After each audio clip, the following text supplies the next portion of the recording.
Hello, and welcome to Totally Got Out of Bed, a podcast to support you as you cope with the loss of a loved one to suicide. I'm Tony Plant, and I lost my 15-year-old daughter, Anna, to suicide on January 30th, 2016. And I'm Nora Flum. I lost my son Eric on January 3rd, 2018. Through this podcast, we hope that when we share our stories with you, we'll be of some use to you, will be of some help to you and to others on similar paths.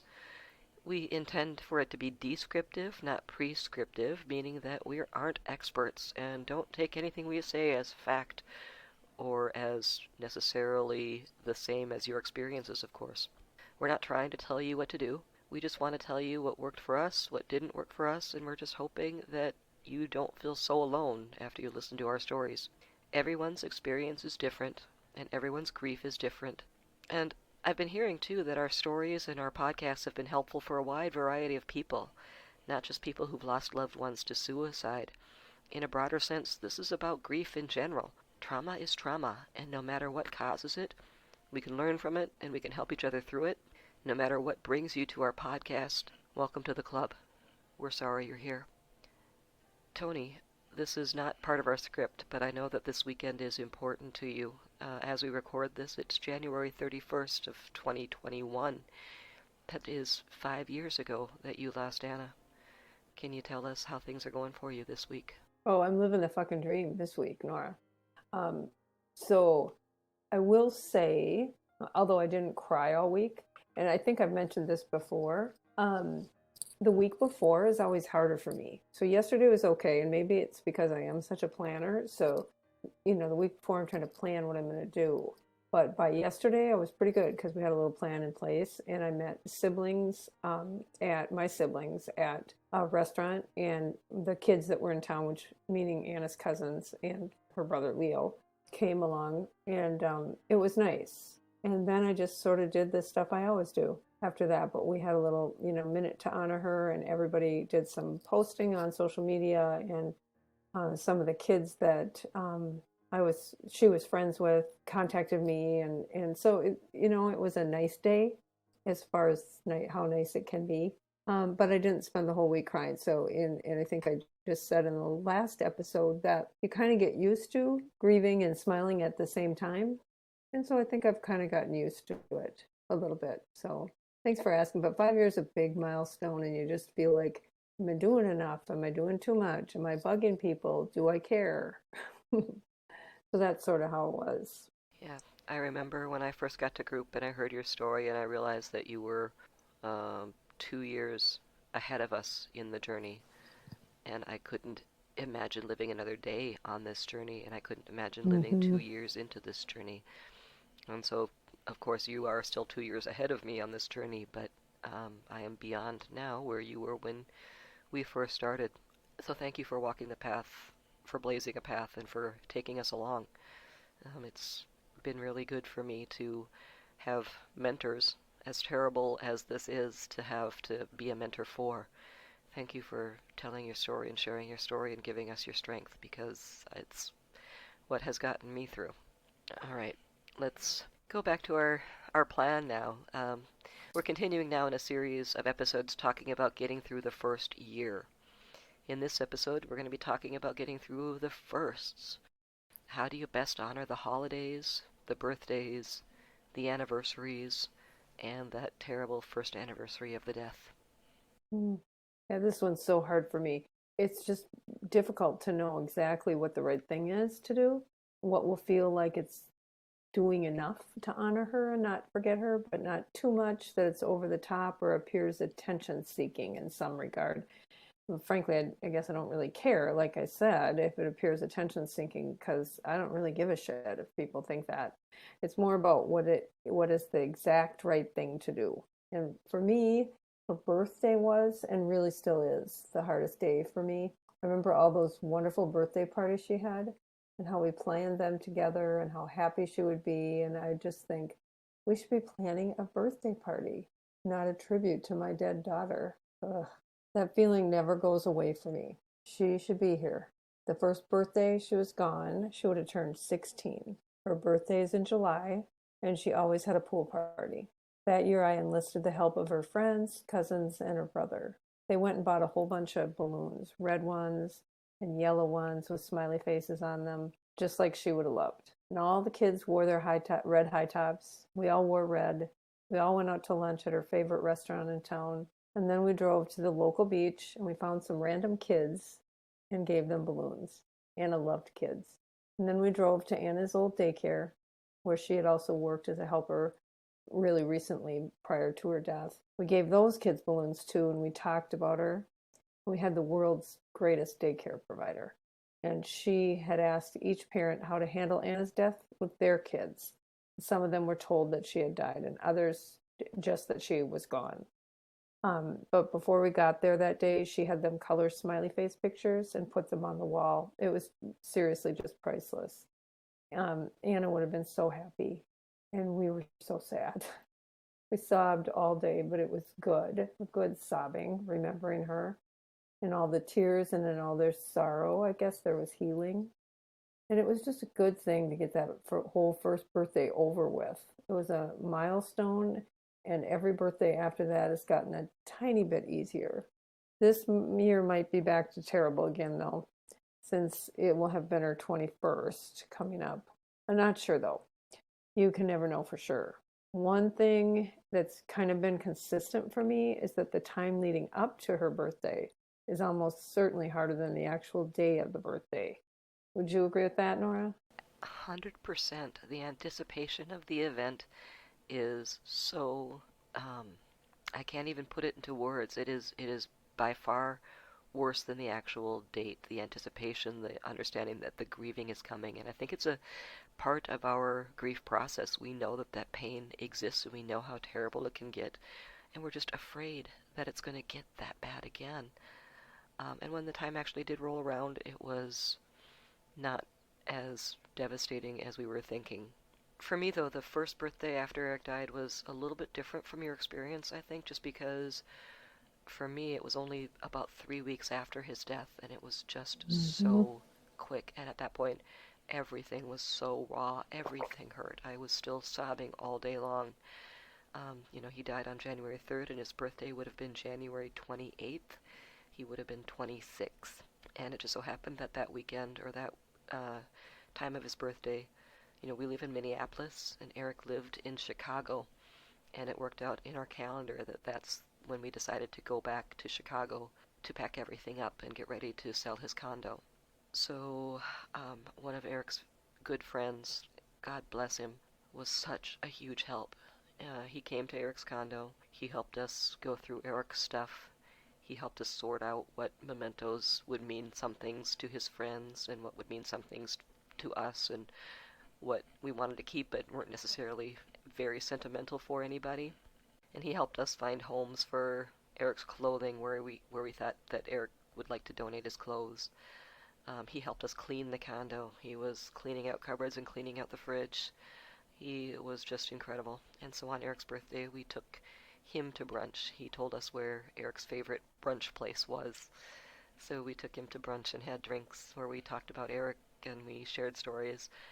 Or at least that's what I think we did, because honestly, I have such vague memories of all that time. I don't remember anything very clearly, and honestly, I may not have even remembered brunch had I not taken a selfie with Eric's friend and my husband and me. It's all such a blur. My brain was just not functioning like it usually did. Mm-hmm. Absolutely. It's exactly what it is. And the birthday is tough as a mom. I don't know that it is for other people as much, but as a mom, it certainly is.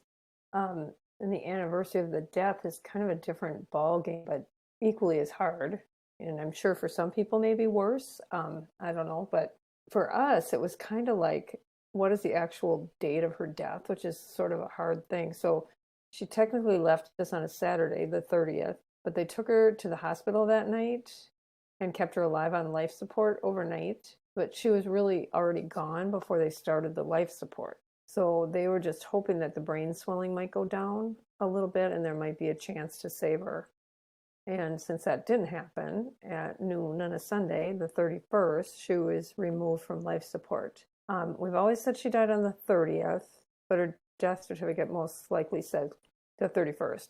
Anyway, the 30th is when she left us. Incidentally, it's been 5 years, like we mentioned before. And kind of a weird thing is that it also is the first time that it fell on the same days. And so, due to leap year or whatever. So, this year, Saturday was the 30th and Sunday was the 31st as well. I'm sure, anyway, trying to figure out what to do on the day your daughter died is really tough. And since I'm lucky enough to have both my siblings here, like I mentioned before, all of our kids were friends.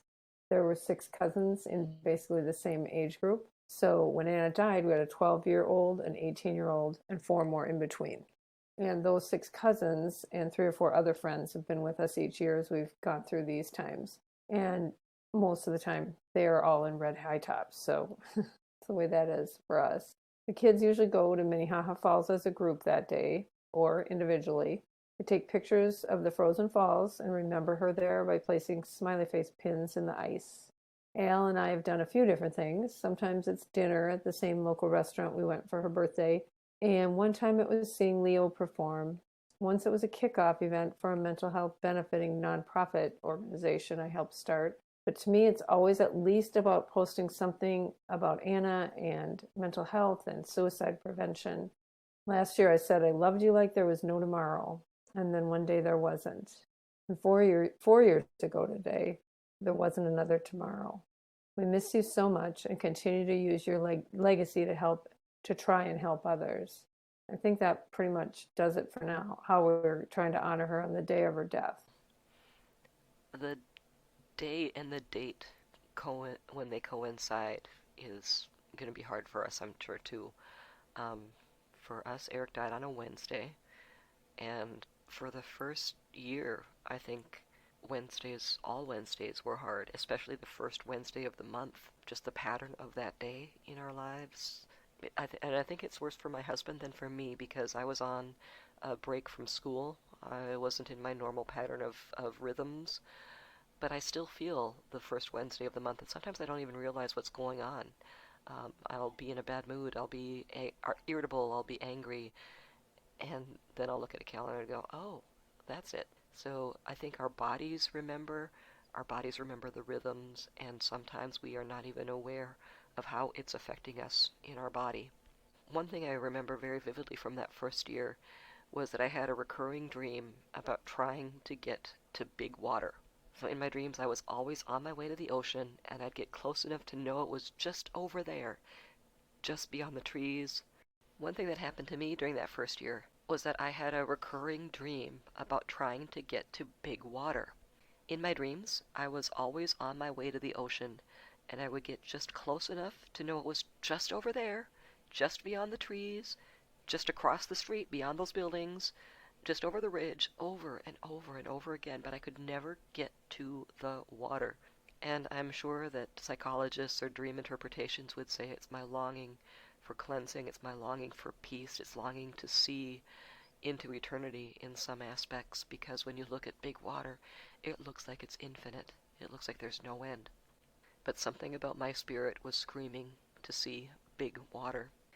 Now, on my first birthday after Eric's death, my husband Matt, our son John, and our dog Gracie went up to Duluth, and I remember coming over the hill and seeing Lake Superior and feeling a huge sense of relief in my soul that I found big water.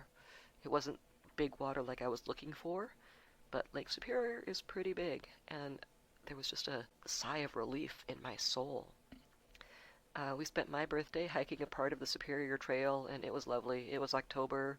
It was past peak colors, so a lot of the colors and a lot of the leaves were down, but it was still beautiful, still cool, warm enough to enjoy the fall and enjoy being in nature, and it was perfect.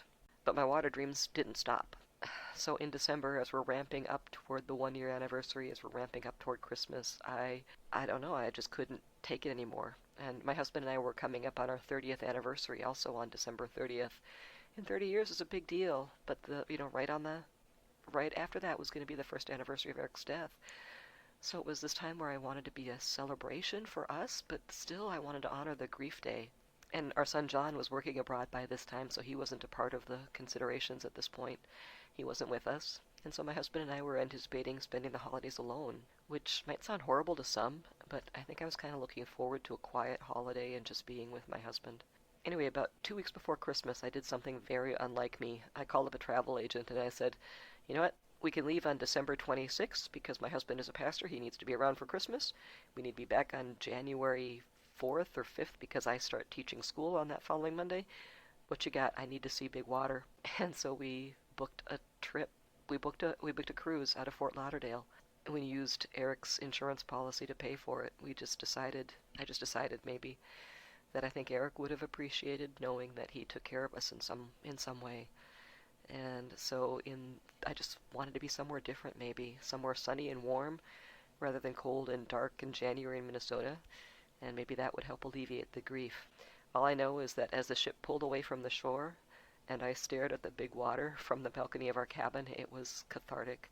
I broke down and sobbed for about 2 hours, I think. And then on the actual day of the anniversary, at the time of his death, we remembered him by toasting a couple of drinks that reminded us of him. Eric was an amateur bartender, and so for some reason I associate mojitos and Moscow mules with him. So that's what I had. Mhm. I love that you went on a cruise because that's seeing some big water Yeah. for some long time right there. That's great. What a great solution for you. As far as any of the other holidays that, go along with life, it's just I'm not going to lie, every single holiday out there is hard. From Memorial Day to Easter to Christmas, they're all different and they're all hard. And it's hard to think about past holidays and current holidays as it is to think about the future ones. So we mourn the loss of what would have been as much as we mourn the loss of what was. So Anna is forever 15, and I so deeply hang on to that. We do everything we can to honor her. Several Christmases, starting with the first one after she died, I made or purchased ornaments that honored her. My favorite of those are these glass red high-top tennis shoes. I bought them for each of my siblings, and I bought one for each of the cousins. They are amazing. I leave ours out all year, so we have red high-top Christmas ornament hanging on our mantle all year long. And I still hang Anna's Christmas stocking. I don't think I'll ever stop because she's still a part of our holidays, and I never want that to change. I always include her in our Christmas card letter. I just can't imagine sending out a letter that doesn't talk about her and how much we miss her. Some people have asked if I think that makes people sad. Maybe it does, frankly, and I think you can probably guess. I don't really care. It's my Christmas letter, and it's my grieving process. They don't have to read it if they don't want to. I think, though, that most people don't mind. People I send cards to know that I'm not one to skirt around this issue, or actually any issue for that matter. So even though holidays have gotten a teeny bit better, I have to say all of them are still very melancholy. And then I think of any upcoming holiday, I always think first and foremost that she won't be there. And I'm not sure that will ever go away, but I don't break down sobbing every time I think about it anymore. So I guess that's a bonus. Yeah, Tony, one of the things that you said that somebody asked you about if you write about Anna in the Christmas letter, do you think it makes people sad? That shouldn't be a problem. I wish that our culture was better about being honest with our feelings. It's okay to say something that is honest that might have the effect of making somebody sad. Because, yeah, we all should acknowledge that some things do make people sad and some things are just hard. And that doesn't mean that they should be ignored. It means that we could bring it up, talk about it, be sad together, grieve together, reach out and show support for one another. Just because it makes us sad doesn't mean we shouldn't do it. It's Right. something that needs to be done, and we need to learn to live in the sadness and accept it as an honor, as a tribute, as the love that we shared, because sadness isn't badness. Exactly. But speaking of Christmas letters, I do not do Christmas letters anymore, and I think I stopped that when I was working on the dissertation because I just didn't have the time and I just never went back to it. I figured anybody who knows me probably has me on Facebook anyway, so I don't send letters. But we do still hang Eric's Christmas stocking, and that will never stop. Christmas is always a special time for us, but my husband is a pastor, like I have said before, so while it's a very special time, it's also a very busy time. We all have a lot to do on Christmas, and we have some wonderful Christmas rituals about being in church together. So that first Christmas without Eric, we were getting ready for the trip because we left late on the night of Christmas Day after Matt was done with all of the Christmas stuff at church. So I think I was distracted and I did not think much about my grief on that day. I want to talk a little bit about the first Thanksgiving after Eric died.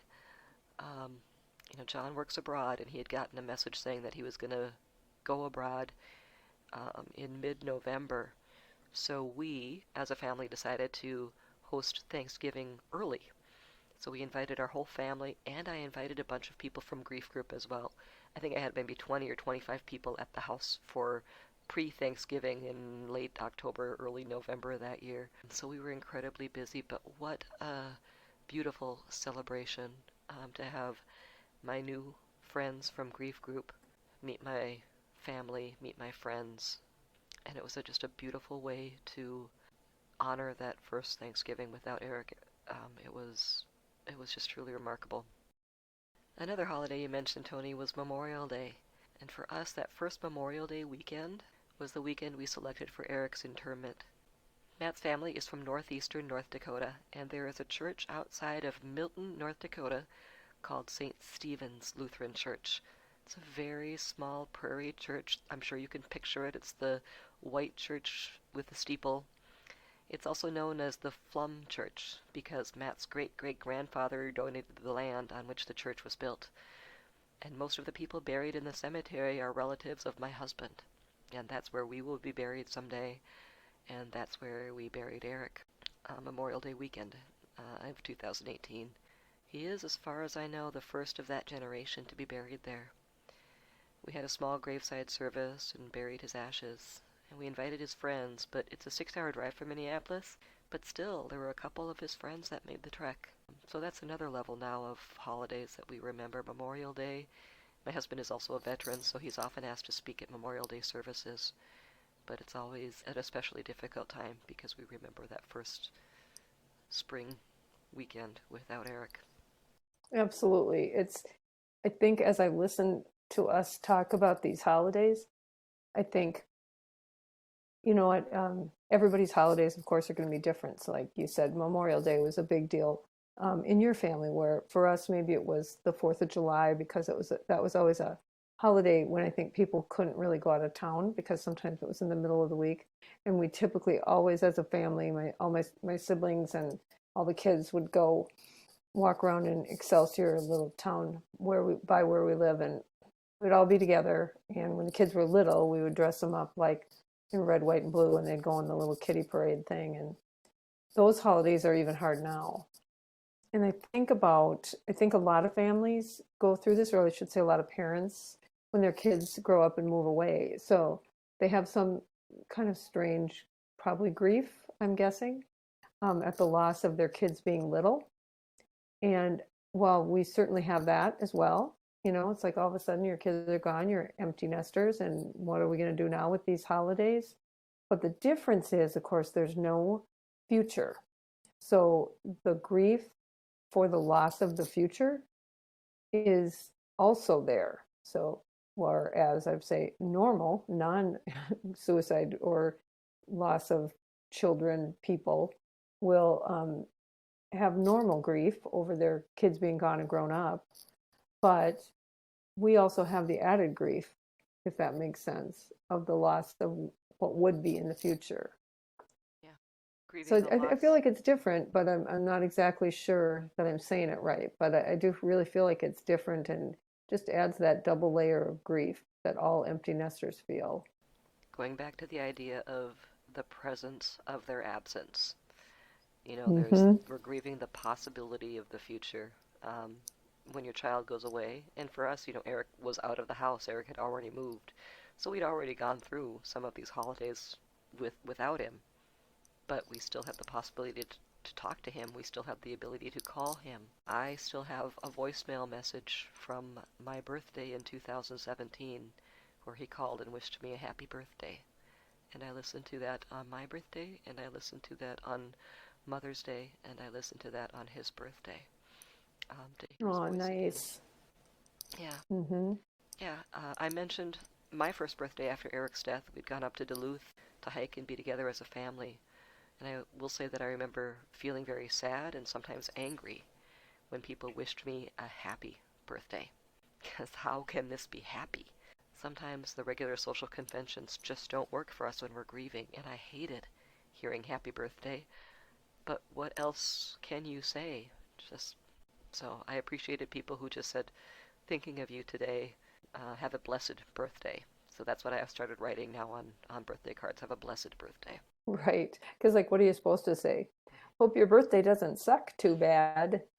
I totally agree. It's tough. Yeah. So for my husband's first birthday after Eric's death, it was a big one. It was a milestone birthday. He was going to turn 50. And how do you, air quote, celebrate a milestone birthday in the wake of such a tragic loss? Um, so here's what I did. I called up one of our favorite restaurants, the Exchange Food and Drink in New Brighton, Minnesota. They have a party room in their restaurant. And when I got a hold of the manager, I started this conversation by saying I was probably going to cry during this conversation, but it's not your fault. Just be patient and I'll get through it.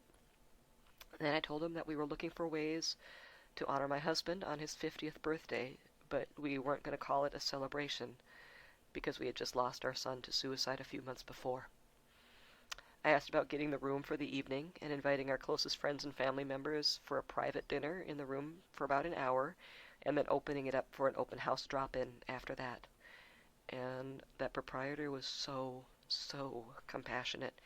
He got it all set up, and he asked what was my favorite, my husband's favorite cut of meat, because they have a special every week, and their chef plans that ahead of time, and he could request whatever my husband wanted. So that's what they did. They made his favorite the special that week, and that was what we served. It was a way for us to recognize my husband's 50th with family and friends, but in a way that felt less celebratory and more subdued, quiet, and reflective. There was still laughter and lighthearted conversation, no celebration for sure. But I think that goes Mhm. back to what you said before, Tony. It's important to have a plan because you don't know how you're going to react to any of these circumstances, and you don't know what it's going to feel like, what might trigger you. But the more you can have ahead of time in place, I think the smoother there will be. Maybe it's just that there will be fewer decisions. Making a decision is hard at this point, and the more decisions that you can make ahead of time, the fewer you will have during that actual time, and I think that helps. That's a great point. Making a decision is hard at that point, at any point in the grief process. And so you're right. If you decide it with intention, it seems easier than having to make it on the spot. Thanks for chatting with me, Tony. I think with that, we bring this episode to a close. Like we always say, if someone you know or if you are having trouble, call 911 or go to the nearest emergency room. You can also call 1-800-273-TALK, 1-800-273-8255. That's a free confidential crisis hotline that's available 24 hours a day, 7 days a week. Also, 24 hours a day, 7 days a week, you can text HELLO to 741-741. That's a crisis text line that serves anyone in any type of crisis. And check with your local or county health agencies to see if they have a mobile crisis response team. You can do a search for that in Google and see if there's anything in your county.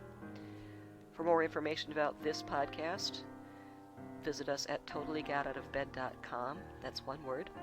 You can find other episodes there or look for us wherever you get your podcasts.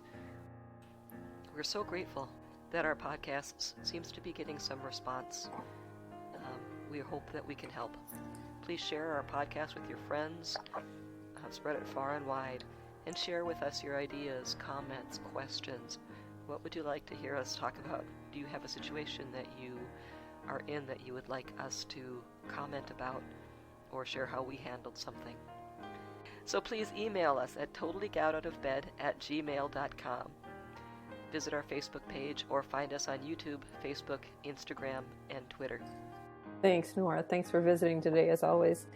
We'd like to thank our very talented team, Wendy Wolf, the technological genius behind all of this, Monica Lavorsi, the composer and performer behind our theme song, Hold my hand now, and a special thanks to Survivor Resources, the group that continues to support us and others in the wake of our tragedies. Thanks for listening today. Join us for our next episode when we'll continue our series on getting through the first year. We'll talk about staying connected with the ones we lost and finding connection in everyday things. In the meantime, smile when you can and cry when you have to. And do totally try to get out of bed.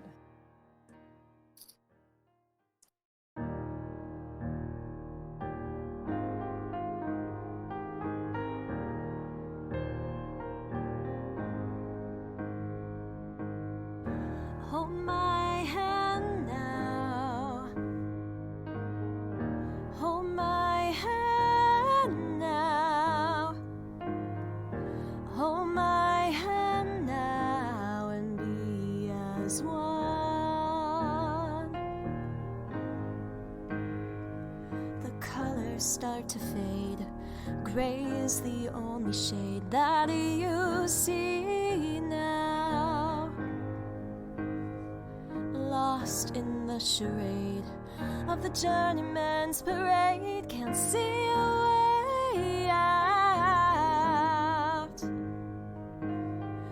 As you keep marching onward, oh, all you gotta do is reach out and hold my hand now. Hold my hand now. Hold my hand now. Hold my hand now and be as one. Hold my hand now. Hold my hand. The tracks begin to sway. You're in the middle of the fray, so hold on tight now. Your grip begins to slip. You tumble towards the lip of the open train, and how? But before the world swallows you up, reach out, there's a place